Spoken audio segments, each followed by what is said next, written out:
On May 28, 1977 at 8:45 p.m. in Southgate, Kentucky, just across the Ohio River from Cincinnati, the Beverly Hills Supper Club erupted in flames. What began as a small fire in the Zebra Room quickly became an uncontrollable inferno that swept through the overcrowded nightclub in minutes. By the time it was over, 165 people lay dead, the highest death toll of any nightclub fire in American history. This was no accident of fate. It was the deadly result of ignored safety warnings, flammable materials, locked exits, and a venue packed far beyond its legal capacity. The Beverly Hills Supper Club was one of the Midwest's most popular night spots, a sprawling complex of banquet halls, bars, and dining rooms known for its lavish weddings, celebrity shows, and glittering parties. That warm Memorial Day weekend, more than 3,000 people filled the club for multiple events, including several large wedding receptions. Guests danced, laughed, and enjoyed dinner shows while the house band played. The main cabaret room alone held over 1,000 people, far exceeding its rated capacity. Many had come to see singer and actor John Davidson perform later that evening. Tables were crammed with extra chairs, aisles were narrowed, and people sat on ramps just to fit everyone in. In the kitchen, staff rushed to serve gourmet meals. In the smaller rooms, wedding parties toasted newlyweds, children ran between tables, and friends laughed over cocktails. The parking lot was overflowing, and late arrivals were being turned away at the door. Everything felt like a perfect Saturday night, until a small fire was spotted in the distant Zebra Room. The Beverly Hills Supper Club had operated for years under outdated building codes. There was no sprinkler system, no automatic fire alarm connected to the fire department, and no emergency lighting in many areas. Walls and ceilings were covered in highly flammable polyurethane foam insulation that released toxic black smoke when it burned. Exits were locked or blocked by furniture, and some emergency doors opened inward, making escape almost impossible in a panic. The club's layout was confusing, a maze of narrow hallways connecting multiple banquet rooms, with a massive cabaret room tucked at one end. The entire complex was estimated to need at least 28 exits for its size under Kentucky law, but it had far fewer. The club had been repeatedly cited by fire inspectors for overcrowding and safety violations, yet the owners continued to pack in thousands of guests every weekend. Everyone assumed it will never happen here. Fire officials had warned the owners multiple times about the dangers. A small fire had broken out in the same Zebra Room just months earlier, but it was quickly extinguished and never properly investigated. Inspectors had ordered the club to reduce crowding and install better exits, yet compliance was minimal. On the night of the fire, the club was so overcrowded that people were turned away at the door, yet those already inside had no idea how trapped they were.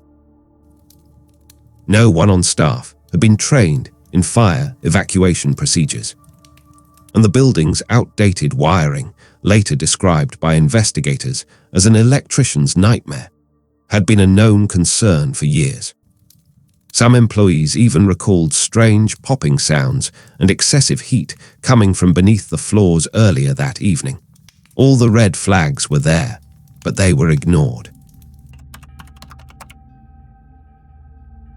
At 8:30 p.m., a wedding reception in the Zebra Room ended early. Guests had complained the room felt too warm and heard loud explosions from under the floor. The room was left empty. 8:45-8:59 p.m., employees noticed smoke coming from the Zebra Room. A staff member opened the door to investigate, and fresh oxygen rushed in. What had been a smoldering fire hidden in the drop ceiling suddenly flashed over, igniting the polyurethane insulation like a torch. Thick toxic smoke raced through the ventilation system and hallways within seconds. Employees grabbed fire extinguishers, but it was already too late. At 9:01 p.m., the fire department was finally called. A young busboy named Walter Bailey rushed into the packed cabaret room, stepped onto the stage during the opening act, and calmly announced, "There is a fire in the building. Please leave in an orderly fashion." Many guests continued eating or chatting, not believing the danger. By 9:06-9:10 p.m., black smoke poured into the cabaret room. Lights flickered and went out completely. Panic erupted. Over 1,000 people surged toward too few exits. Some doors were locked from the outside or blocked by furniture, and panicked crowds pushing inward. Survivors later described a nightmare of trampling, choking on toxic fumes, people collapsing only feet from safety, and the horrifying sound of screams echoing in total darkness. The first fire trucks arrived around 9:05 p.m., just minutes after the call. Firefighters approaching the building could already see heavy grey and black smoke pouring from the roof, eaves, and front entrance. Southgate Fire Chief Richard Riesenberg later recalled seeing hundreds of panicked people running out in all directions, many coughing and disoriented. As crews tried to advance hose lines through the main entrance, stampeding occupants blocked their path. Thick black smoke drove them back repeatedly, and initial teams reported they could barely locate the fire amid the chaos. Inside, conditions were nightmarish. At one exit near the main bar, firefighters encountered a horrifying scene. People piled up like cordwood against the double doors, stacked 2 and 3 high, a mix of the living and the dead. One Fort Thomas firefighter described grabbing victims 2 at a time, pulling them from the crushing pile, while others continued to dive desperately over the bodies in a frantic attempt to escape.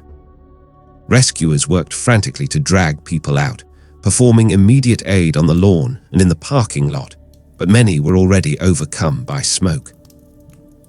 Ambulances and rescue squads from surrounding areas were urgently called in.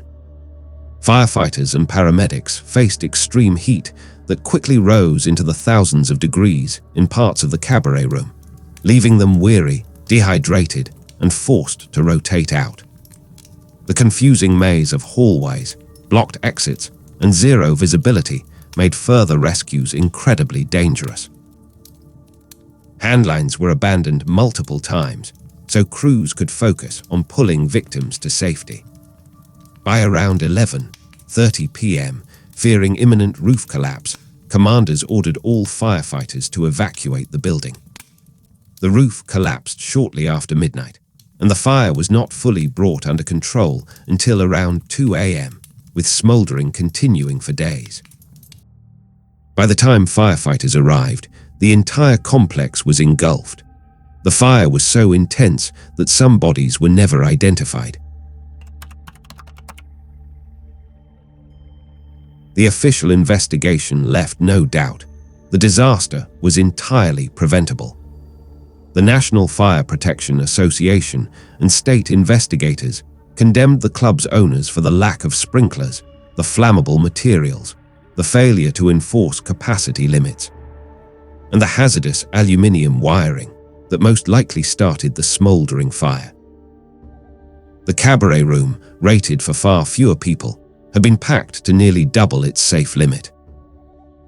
No criminal charges were ever filed against the owners, but the tragedy finally forced sweeping changes across America. New fire codes were written requiring sprinklers in nightclubs and large assembly venues, outward swinging exit doors, emergency lighting, voice notification alarm systems, strict occupancy limits with proper exit calculations, and mandatory staff training in evacuation procedures. The Beverly Hills fire became the benchmark that still influences modern nightclub safety regulations today.